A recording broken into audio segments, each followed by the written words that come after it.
Segunda de Pedro, capítulo 3. Nós vamos ler do versículo 14 ao versículo 18. Mas adianto aos irmãos que nós vamos expor do 14 até o 16, vai ser a primeira parte. E na próxima oportunidade, permitindo Deus, nós vamos concluir esta epístola com os versículos 17 e 18. Segunda de Pedro 3, nós vamos ler do 14 até o 18. Já vou adiantando o título. O sermão para os irmãos é Esperando corretamente a vinda do Senhor. Esperando corretamente a vinda do Senhor. Primeira parte. Diz a suficiente palavra de Deus. Por essa razão, pois, amados, esperando estas coisas, empenhai-vos por seres achados por ele em paz, sem mácula e irrepreensíveis. E tende por salvação a longanimidade de nosso Senhor, como igualmente o nosso amado irmão Paulo vos escreveu, segundo a sabedoria que lhe foi dada, ao falar acerca destes assuntos, como de fato costuma fazer em todas as suas epístolas, nas quais há certas coisas difíceis de entender, que os ignorantes e instáveis deturpam, como também deturpam as demais escrituras para a própria destruição deles. Vós, pois, amados, prevenidos como estáis de antemão, acautelai-vos. Não suceda que, arrastados pelo erro destes insubordinados, descaiais da vossa própria firmeza. Antes, crescei na graça e no conhecimento de nosso Senhor e Salvador Jesus Cristo. A Ele seja a glória, tanto agora como no dia eterno. Amém. Vamos orar, meus irmãos. Meu Deus, nós te pedimos, ó Deus, humildemente que o Senhor nos fale mais uma vez nessa oportunidade, Senhor. Que o Senhor digne em instruir o teu povo, Senhor, trazer a tua palavra. Para isso, ó Deus, te pedimos a tua graça, a unção do teu Espírito sobre nós, e temos a incumbência, Senhor, nessa oportunidade, assim de dizer aquilo que tu, ó Deus, tens a falar para o teu povo. Estejas conosco, ó Deus. Não saia da nossa boca, Senhor, nada não seja vinda de ti, Senhor. Considera, Senhor, a nossa fraqueza. Toma, Senhor, para ti e nos fortalece, Senhor, nesse momento. Aos ouvintes também, ó Senhor. Meu Deus, tua palavra é a verdade, Senhor.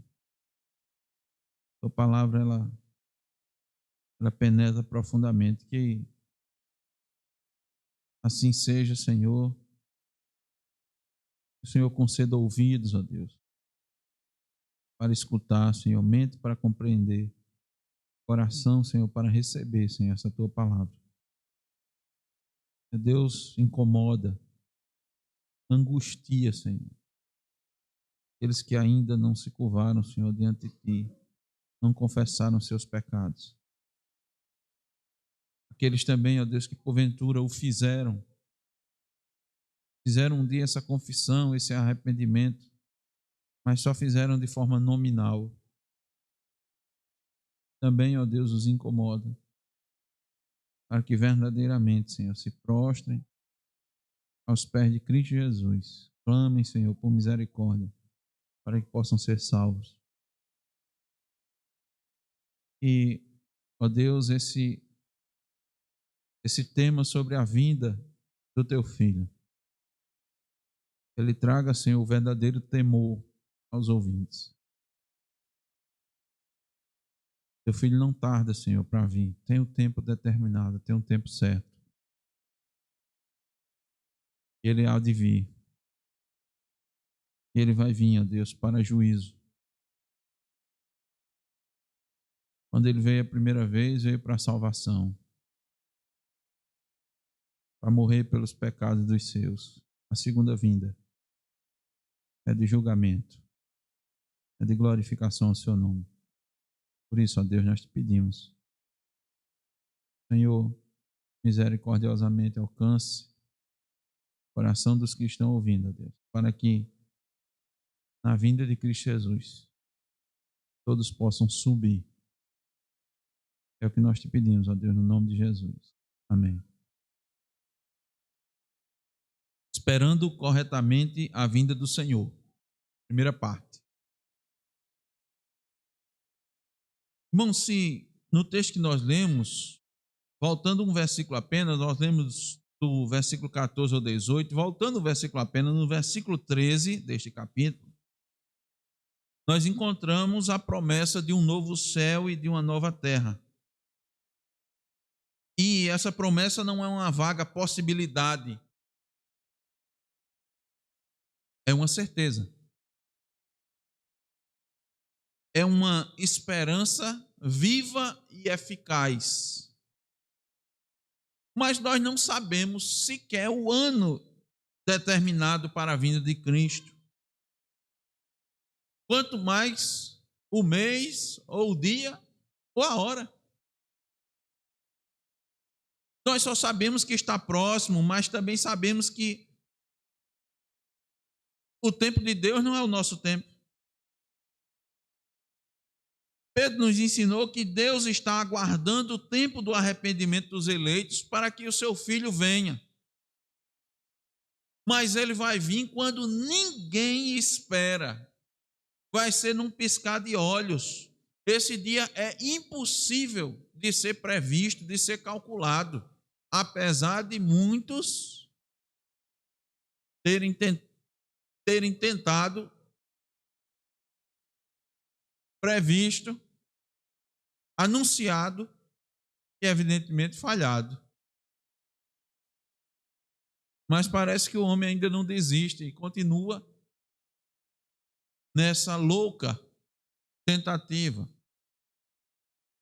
Louca porque Cristo, sob a perspectiva humana, né, na sua natureza humana, de só o Pai sabe. Vários dos sinais que o próprio Cristo já nos deu ocorreram, mas ele ainda não veio. O próprio Cristo disse, né, quando virem guerras e rumores de guerras, ainda não é o fim, mas vai estar próximo.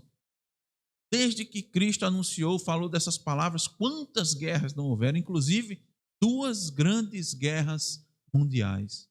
Imagina os irmãos, muitos dos filhos de Deus, crentes verdadeiros, certamente ficaram esperando. Cristo vai voltar. E ele não veio. O apóstolo Paulo também trouxe detalhes. E assim como Pedro disse que o dia do Senhor vem como ladrão de noite. E Paulo disse assim, quando andarem dizendo paz e segurança, eis que sobrevirá repentina destruição, como vem as dores de parto, a que está para dar à luz.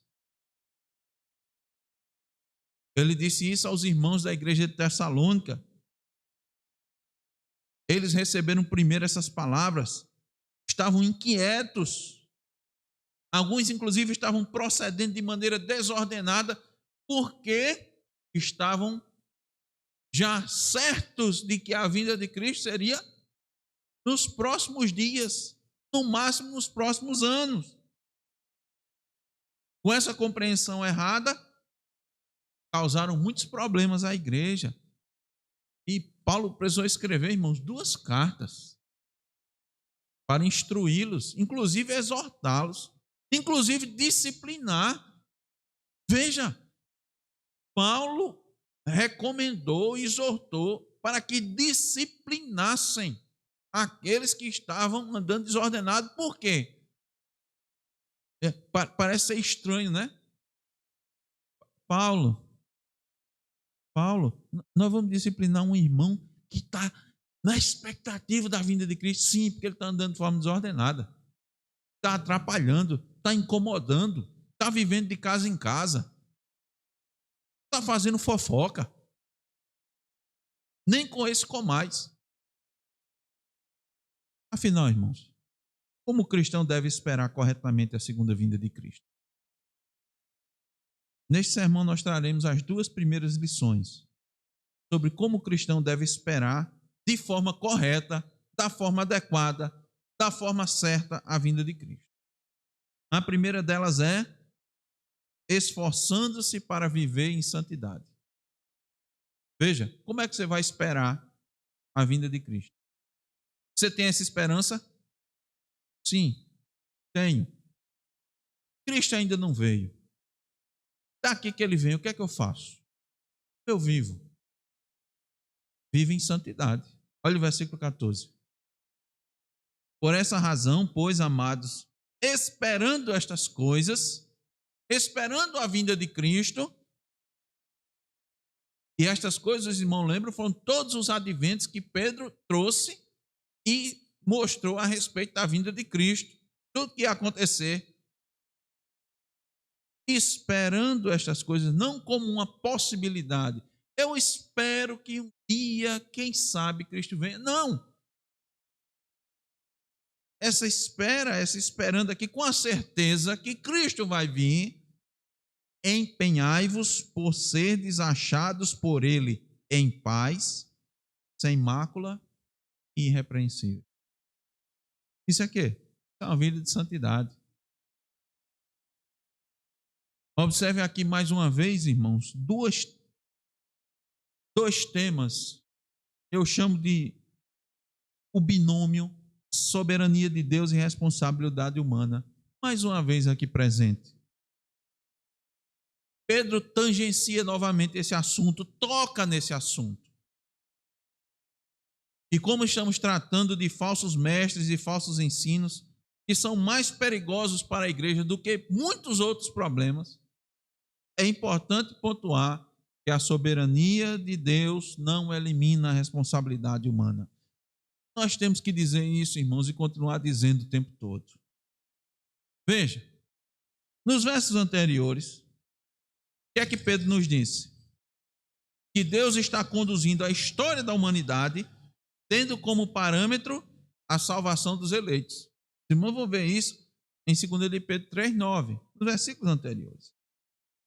Pedro também diz no versículo 7 que o destino dos falsos mestres e seus seguidores já está traçado. Eles estão entesourados para o fogo. Pedro diz também que Cristo, quando vier, vai purificar toda a obra da criação. O dia do Senhor virá com certeza no tempo determinado por Deus e quando ninguém estiver esperando. Muito bem, então até lá, o que é que eu tenho que fazer? Isolar-se? Conseguir uma casa afastada? No topo de um monte? Desligado do mundo? Para não pecar mais? É assim a vida de santidade? Não. Inclusive, isolado, você está afastado, desligado da obra do reino, né? É assim? Não. Você vai viver em santidade aqui, sendo sal da terra e luz do mundo, até que Cristo venha. Por isso que Pedro disse: esperando estas coisas, empenhai-vos. Pedro, irmãos, usa muito essa expressão durante esta carta. Não à toa. Essa palavra empenhar-se, no original é espoldazo. Sabe o que é espoldazo? Diligência. Os irmãos estão lembrados das exortações anteriores? Diligência, diligência. Diligência requer esforço. É necessário esforço porque a nossa natureza não é solidária às coisas santas, às coisas de Deus. Então tem que ter empenho até para você esperar a vinda do Senhor de forma correta. Então veja, não basta crer que o Senhor virá. Crer é pouco. Os cristãos verdadeiros têm que ultrapassar esse degrau da crença e partir para a ação com diligência, que começa com um estado de tranquilidade, de segurança, de paz. Que é essa paz? É a paz com Cristo. É a paz em Cristo. Quando é que você tem paz em Cristo? Como é que você tem a paz que excede todo o entendimento? É quando você tem uma vida de consciência tranquila diante de Deus, com seus pecados confessados, com seus pecados perdoados, vivendo à luz da palavra de Deus. Quem vive à luz da palavra de Deus vive em paz com Deus. E quem tem paz com Deus tem muito mais condições de enfrentar as dificuldades até que Cristo venha. Não vai estar se abalando com as intempéries na sua vida. São muitas. Escassez, doença, perseguição por causa do Evangelho, problemas familiares, morte, perigo. Quem tem a certeza da vinda de Cristo e a aguarda a qualquer momento, vai viver em santidade. Está pronto, está preparado. Tanto é que uma das perguntas que se faz quando se evangeliza é: se Cristo vier, você vai estar preparado? Não é assim? E se Cristo vier hoje, sua consciência diz o quê? Seja sincero. Você vai subir. Porque quem vive em santidade vai subir. É uma contradição muito grande, irmãos, um cristão dizer que espera ansiosamente a vinda de Cristo. Um cristão que diz Maranata, Maranata, todo o tempo. E sua vida mostra que ele não tem qualquer receio em pecar. É o mesmo que comer goiabada ou doce de leite. Minutos antes de fazer um teste de glicemia e querer que o resultado dê normal. Vai dar normal? Vai. Você vive pecando. Você diz, não, anseio a vinda de Cristo. Tem muita contradição, irmãos. Muitos crentes que se dizem cristãos manifestam muita contradição nas suas vidas. Não, eu amo a Jesus. Eu amo a palavra de Deus. Recentemente, evangelizando uma senhora na feira, falava com ela e ela falando do seu trabalho e tal, e eu, tá certo, mas a senhora com esse trabalho todo tem ido à igreja? Não, mas eu leio a Bíblia. Sempre. Estou sempre lendo a Bíblia. Estou sempre em oração. Aí eu disse, mas a Bíblia diz que a gente não deve deixar de congregar. Contradição, né? Eu leio a Escritura e a Escritura não manda você ir, não? Congregar-se? Quem reflete, quem pensa na iminente volta de Cristo, esforça-se para ter uma vida santa. Esforça-se para estar em paz com Deus e promover a paz dos homens com Deus. Nós temos enfatizado isso, irmãos, porque, olha, é uma bem-aventurança. Uma bem-aventurança ser um pacificador. Um cristão, irmãos, é um pacificador. Aquele que ama viver em paz, ama viver na paz e deseja que os outros também tenham paz. Ele se incomoda com a inquietação, ele se incomoda com a dissensão. Ele não tem prazer, ele vê a dissensão e se incomoda, isso lhe dói. E ele procura fazer de tudo para promover a paz. Paz entre os homens. Tipar a paz dos homens com Deus. Como é que ele vai fazer isso? Pregando o Evangelho. Não vivendo em conflitos. O mundo é que vive em conflito, irmão, em facções. Vocês sabem disso, vocês andam por aí. Com muita facilidade, as pessoas estão discutindo, estão criando partidos, Nós vemos isso no trabalho, na vizinhança. As pessoas não estão dispostas à paz. Estão muito mais propícias à guerra. Eu dou um boi para não entrar numa briga e uma boiada para não sair. O que é isso, irmãos? Quem aguarda Cristo e aguarda Cristo voltar a qualquer momento, vive de maneira ponderada, equilibrada. Não vive satisfazendo seus desejos. Ele declara guerra contra seus desejos. Ele fica lutando contra a sua própria vontade. Ele luta para não atender aquilo que seu coração pede. Pedro nos diz: por esta razão, pois, amados, esperando estas coisas, empenhai-vos por seres achados por ele em paz, sem mácula e irrepreensíveis. Você pode dizer, mas não temos condições de sermos achados completamente sem culpa. Não temos condições de sermos irrepreensíveis quando Cristo vier. Não na sua totalidade. Mas Pedro tem a certeza de que os eleitos vão lutar por uma vida santa e irrepreensível quando Cristo retornar. Vão estar lutando para mortificar esses desejos da carne.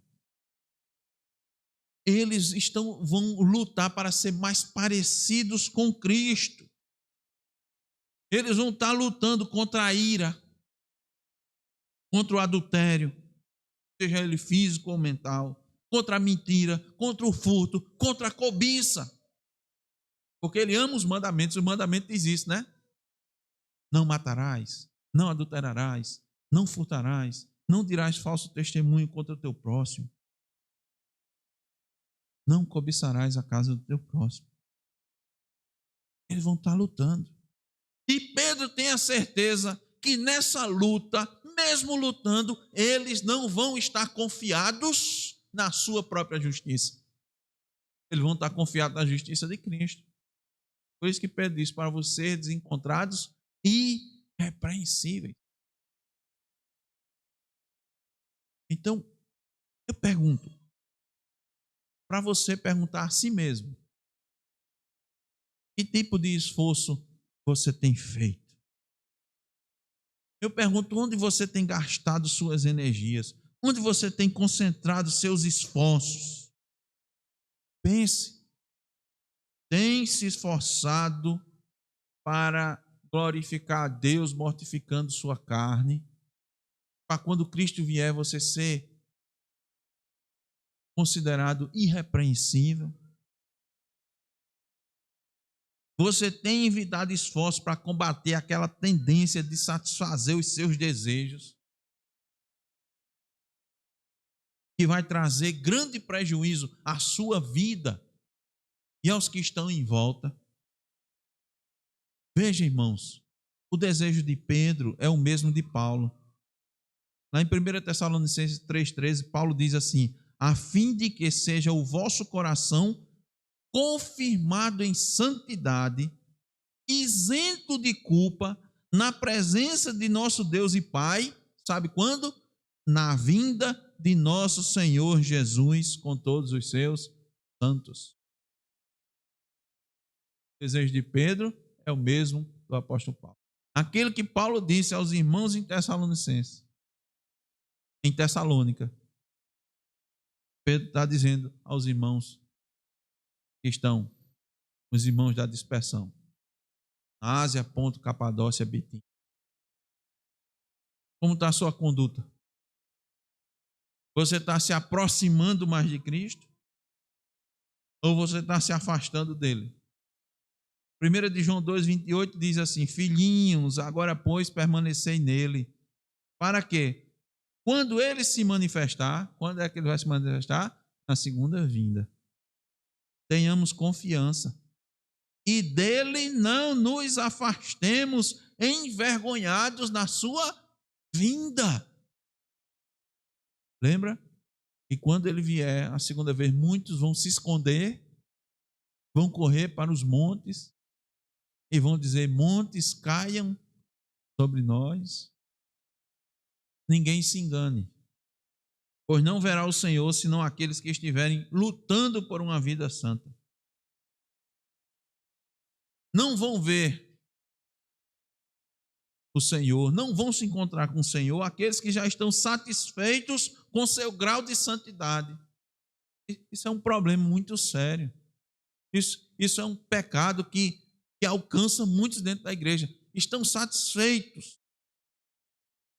Ele olha para trás e diz: ah, menino, olhe, se isso fosse atrás, você não tem ideia.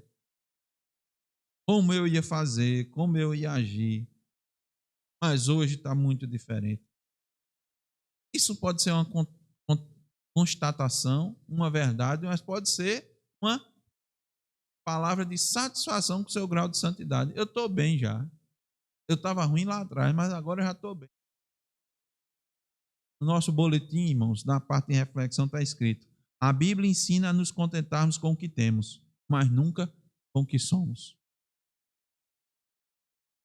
Porque está escrito: segui a paz com todos e a santificação, sem a qual ninguém verá o Senhor. Hebreus 12:14. Seguir, o verbo seguir aqui é correr com determinação em disparada ao ponto de chegada.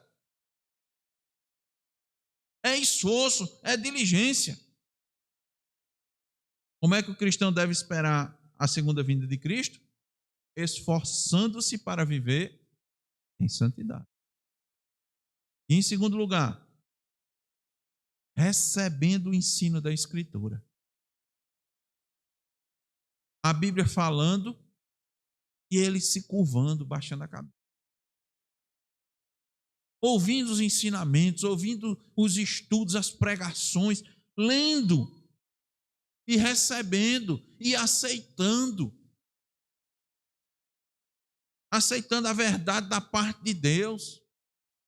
Aceitando a verdade do Evangelho e tomando cuidado com o falso Evangelho, com o falso ensino. Olha o que Pedro diz nos versículos 15 e 16.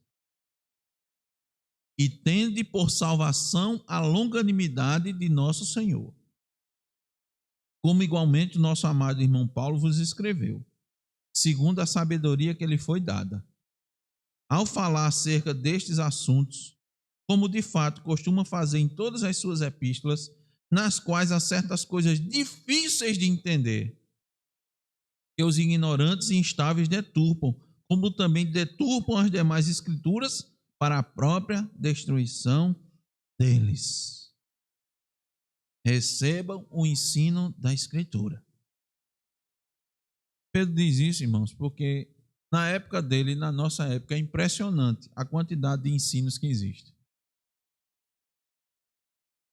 Hoje, parando para analisar, evidentemente sobre o ponto, sobre uma perspectiva humana, você pode explicar, apesar de não justificar, que fique claro, porque muitos preferem definir sua própria forma de religiosidade.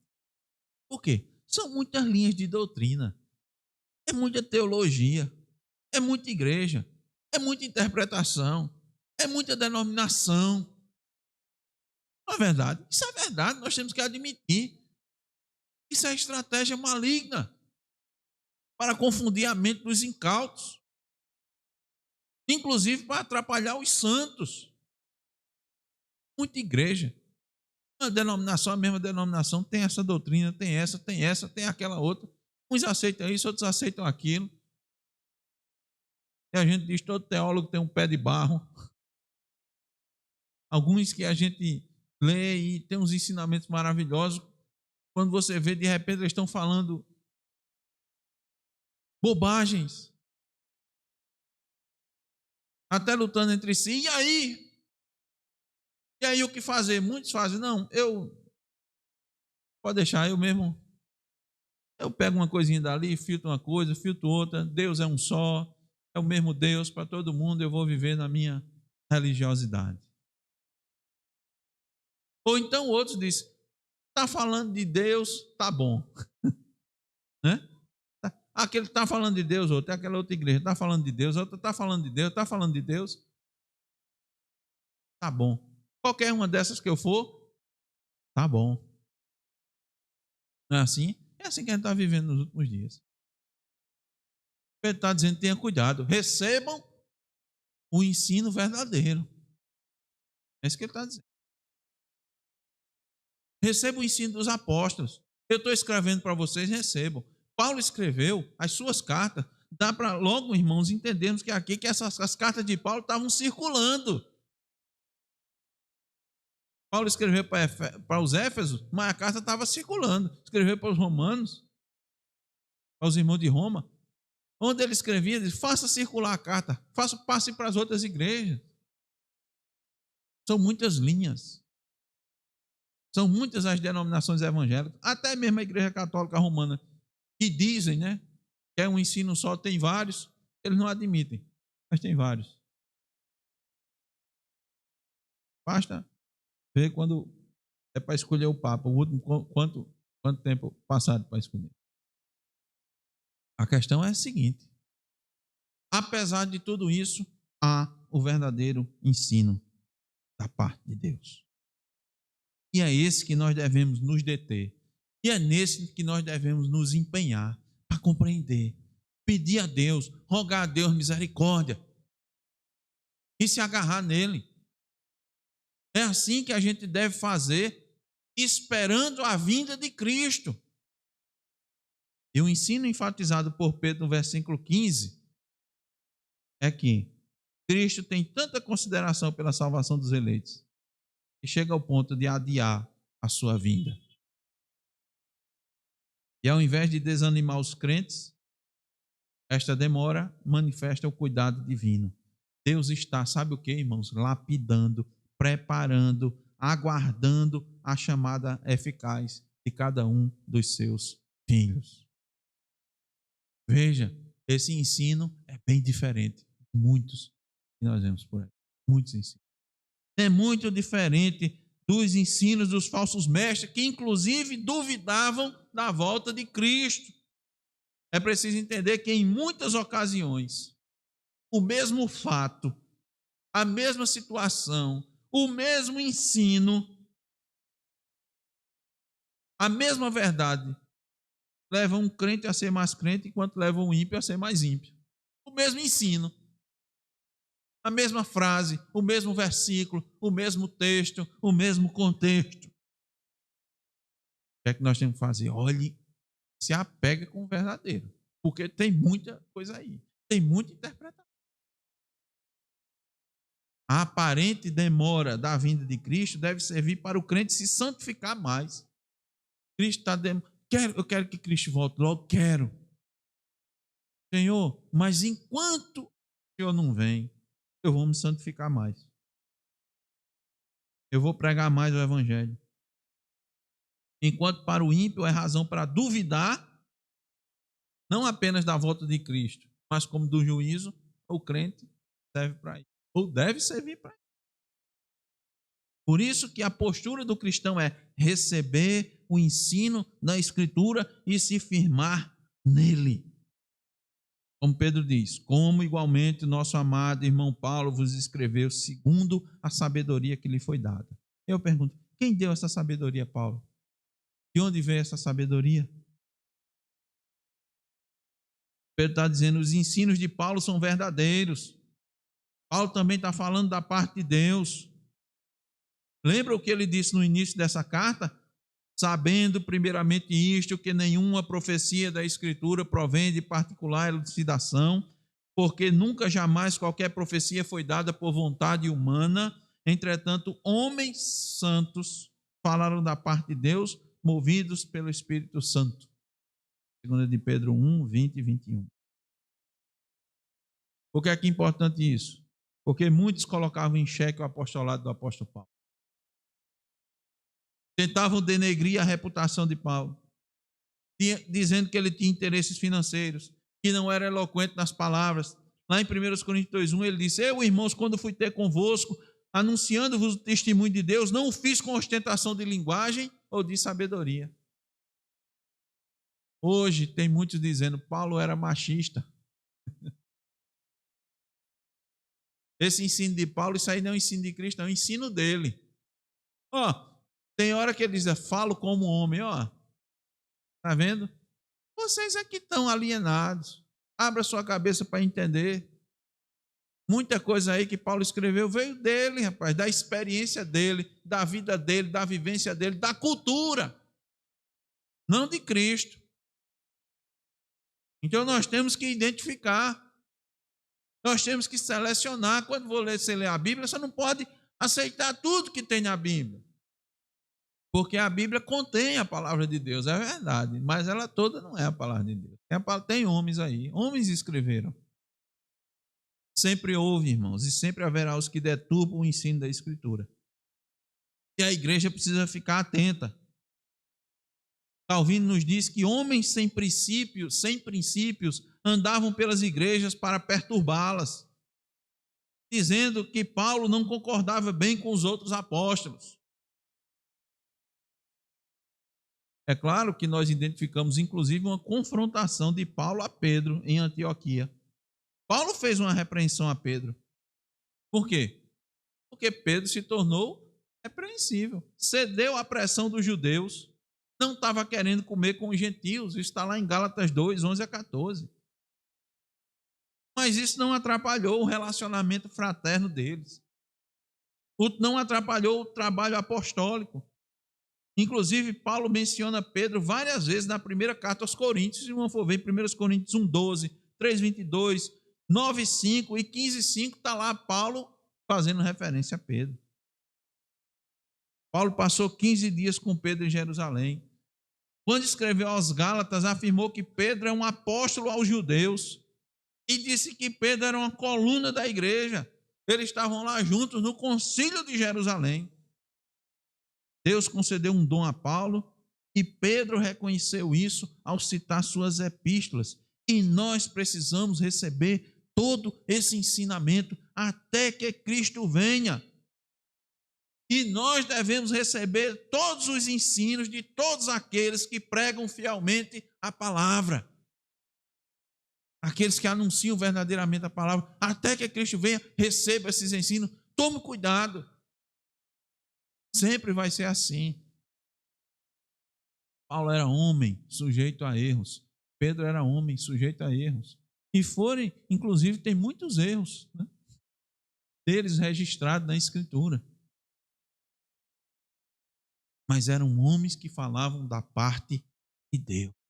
E se os ensinos da Escritura precisam ser recebidos. Na verdade, irmãos, não esperaremos corretamente a vinda de Cristo, senão por meio da palavra. Olha o versículo 16 novamente. Ao falar acerca destes assuntos, como de fato costuma fazer em todas as suas epístolas, nas quais há certas coisas difíceis de entender, que os ignorantes e instáveis deturpam, como também deturpam as demais escrituras, para a própria destruição deles. Não por acaso, irmãos, temos grande parte do Novo Testamento escrito pelo apóstolo Paulo. Pelo menos 13 cartas confirmadas. Se contar com Hebreus, 14. Deus lhes concedeu essa capacidade de disposição, tanto de pregar o evangelho com profundidade e sabedoria, como de escrever. Deu a capacidade de tratar temas mais complexos, como a vinda de Cristo, que é utilizado por muitos de maneira deturpada. Como os irmãos sabem, nós citamos, Paulo abordou a segunda vinda de Cristo nas duas epístolas aos Tessalonicenses. Pedro disse, esses assuntos que ele trata são de fato difíceis. Pedro reconheceu. A maioria, irmãos, das heresias é a deturpação de doutrinas fundamentais. Vou repetir, a maioria das heresias é a deturpação das doutrinas fundamentais. Há, de fato, passagens difíceis. Pedro admitiu isso. Todos que estudam a Escritura admitem isso. Mas isso não é razão para não receber o ensino. Não é razão. Eu não entendo. Eu não compreendo tudo. Aí você não recebe o ensino? Isso é razão, irmãos, que muitos usam como subterfúgio para se manter na ignorância, ou para justificar seu entendimento errado, ou para se manter na sua heresia. Isso vai servir o quê? Pedro diz: apenas para a sua própria destruição. Mas e aí, o que fazer quando se depara com uma questão difícil? Pedro diz que tem questão difícil. E o que é que a gente faz? Busca na Escritura o assunto que foi abordado por meio de outra passagem mais clara. As passagens mais claras ajudam a entender as mais puras, mais difíceis. Esse texto claro ilumina, vai se buscar, vai se estudar. É por isso, irmãos, que Deus deixou na igreja profetas, mestres, para ensinar. Deixou pessoas e capacitou as pessoas. Veja, irmãos, o dom, dentro da questão do dom. Deus está cuidando da sua igreja. Ele sabe da necessidade da igreja. O que foi que ele fez? Doutor, capacitou muitos para, de forma aprofundada, ler as Escrituras e trazer maior esclarecimento. Daí terem escritos as teologias sistemáticas, teologias bíblicas, chaves bíblicas, livros, demais para trazer de forma mais clara o ensino. Estes, quando escreveram esses documentos, eles estão auxiliando os demais que virão após eles. É como se usa, a gente centra no ombro dos gigantes para enxergar mais adiante, já que nós somos pequenos. E Deus levantou os gigantes. Não quero estar citando nomes mas nós conhecemos. Vai começar dos apóstolos. A igreja é fundamentada na doutrina dos apóstolos. São homens. Mas trouxe outros teólogos, outros que escreveram, que se esforçaram. Alguns que trazem grande contribuição. Eles não são infalíveis. Muitos dos seus ensinos, nós encontramos algumas falhas. O que nós vamos fazer? Estude tudo. Leia. Retenha o que é bom, diz a Escritura. A Escritura vai nos mostrar. E depois que o ensino está ali, o que é que você vai fazer? O ensino está ali, aceite. Receba. Não negue. Não rejeite. Ah, isso aqui é difícil, isso aqui é duro. Isso aqui é complicado, isso aqui se paga um preço muito alto. Irmãos, Cristo disse que a gente tinha que pagar o preço com a própria vida. Quem quiser ganhar a sua vida, vai perder. Não tem ninguém no céu, irmão, que valorizou mais sua vida do que Cristo. Não tem ninguém no céu. Cristo deu a sua vida pela igreja. Então limite-se. Receba, limite-se ao que foi revelado. Deuteronômio 29 diz: as coisas reveladas são para nós, para nossos filhos. Não queira saber mais do que Deus concedeu, nem dê as costas para aquilo que Deus ordenou. Passar disso é flertar com a heresia, coisa que os falsos mestres faziam. Concluindo, irmãos, digo que eis aqui os primeiros 2 desafios para nós, para os cristãos, esperarem a vinda do Senhor da forma correta. Primeiro, lembrando os irmãos, esforçar-se para viver em santidade. Segundo, receber o ensino verdadeiro da Escritura. Quer seja no começo da vida cristã, no seu transcurso e até partindo para o seu fim, ou aguardando o fim dos tempos, fica claro que a diligência deve ser uma constante na vida do cristão, o esforço. Outra tradução para o versículo 15 é: façam todo o esforço possível para serem encontrados puros, inculpáveis e em paz com Ele. Paz com Ele é em paz com Cristo. Pedro sabe que o verdadeiro discípulo de Cristo não conseguirá seguir o exemplo do Mestre senão por meio de trabalho duro. Cristo foi sem defeito e sem mácula. Mácula é mancha, impureza. E assim devemos ser. Ao contrário dos falsos mestres, classificados por Pedro como nódoas e deformidades. 2 de Pedro 2,3. Como pecadores confessos podem viver de forma pura? Os discípulos de Cristo são os primeiros a dizer: somos pecadores. Eles vão viver de forma pura. Arrependimento diário, confissão dos pecados. Mas uma vida santa não ocorre à parte da palavra. Por isso que é necessário também receber o ensino verdadeiro da Escritura. O verdadeiro ensino, irmão, santifica. Sabia? João 17,17, sabe o que é que diz? Santifica-os na verdade. A tua palavra é a verdade. Quem santifica? A palavra, que é a verdade. Agora, para receber o ensino verdadeiro da Escritura, é preciso esforço. É esforço. Você não vai receber assim o ensino verdadeiro da Escritura assim, só isso. Manda, Senhor, que eu estou aqui para receber. Ou muitos assim de forma mística. Muita igreja ainda com misticismo assim, esperando. Ó Senhor, enche-me do teu Espírito. A Bíblia diz: enchei-vos do Espírito. A Bíblia não diz que Deus vai encher você com o Espírito, diz que é para você se encher do Espírito, né?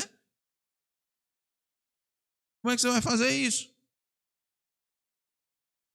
Salmo 1 e 2 diz como: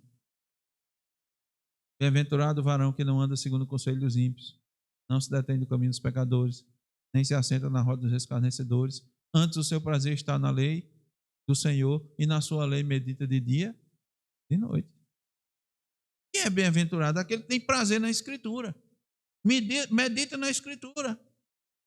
Prazer, irmãos, aqui tem o sentido de deleite, de desejo, de anseio. É quando a Escritura é uma satisfação para ele. Mesmo que em alguns momentos seus ensinos confrontem sua vontade, seus planos, seus sonhos. Mesmo que a Escritura denuncie seus pecados, pecados ocultos, e os faça confessar. Mesmo que a Escritura revele sua soberba, e ele tenha que pedir perdão ao seu próximo, ao seu irmão, ele mesmo assim tem prazer. Porque quem não medita, não tem prazer na Escritura, está sujeito aos falsos ensinos, aos falsos mestres. Vai ser levado por qualquer vento de doutrina. Vai ser assim, andar de um lado, outro. Um diz uma coisa, ele aceita. Outro diz outra coisa, ele aceita. E assim vai. Mais uma vez eu alerto para que você não se confie, não se agarre nos outros.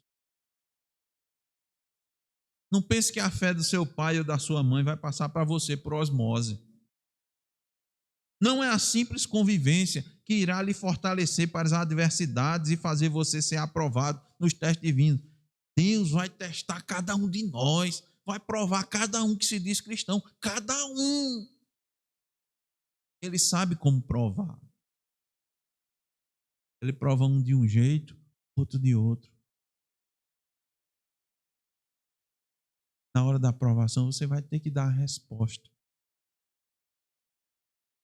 Na hora da aprovação, você vai ver se vai ser aprovado ou reprovado. Então, reflita como você está esperando a vinda do Senhor. Como você tem esperado a vinda do Senhor? Ou você nem tem pensado nisso? Nem passa pela minha cabeça, pastor. Se o Senhor não pregasse, nem me lembro. Tem tanta coisa na minha cabeça, né? Tenho tantas responsabilidades, tanta coisa para fazer, tanta coisa em casa. Meus filhos para cuidar, para dar de comida, eu tenho que trabalhar, cuidar da mulher, sabe? Viver assim, de forma honesta, é tão difícil, tão trabalhoso. Eu preciso também dedicar um tempo para mim mesmo, né? É. A gente merece, né? Um tempo para a gente ver. Cuidado com esse negócio, irmãos. Ó, o mundo está dizendo, ó, você merece, né? Você merece esse tempo só para você, minha filha, meu querido. Merece. Eu estou satisfeito mesmo. Nunca pensei. Eu tenho que olhar para mim mesmo, né? Eu tenho que olhar para mim. Cuidado, irmãos, com essas coisas. Cuidado. Você não deve se cuidar, não. A gente está estudando, né? Não matarás. Se cuidar, a gente vai ver que a gente tem que se cuidar, mas cuidado. A expressão é muito usada pelo inimigo, viu? Tá, você está se cuidando. E você está se preocupando com a vinda de Cristo? Tem se preocupado com o reino de Deus? Tem feito esforço para fortalecer o reino de Deus? Tem olhado para as necessidades da sua igreja? E envidado esforços para suprir essas necessidades? Porque eu tenho, estou vendo que tem necessidade, mas você está fazendo o quê? Só estou olhando, só estou apontando, ó. Precisa disso aqui, viu? Eu já disse. Não é assim? Ó, eu não avisei? Avisou. Você fez o quê? Não, eu só avisei. É. E na igreja só tem atalaia? É? Não. É irmãos à obra. É mãos à obra. Ou tem olhado apenas para os defeitos, as falhas, as faltas dos outros, sem dar o trabalho de ajudá-los a corrigir? Preocupado muito com minha saúde, minha família, com o trabalho, com a carreira, com o meu bem-estar. É assim que você acredita que deve esperar a vinda de Cristo? O apóstolo nos exorta a esperar corretamente a vinda do Senhor. As duas primeiras lições são esforçar-se para ter uma vida santa e receber o ensino da Escritura, mesmo que seja difícil. Que Deus, irmão, nos conceda essa disposição. Amém.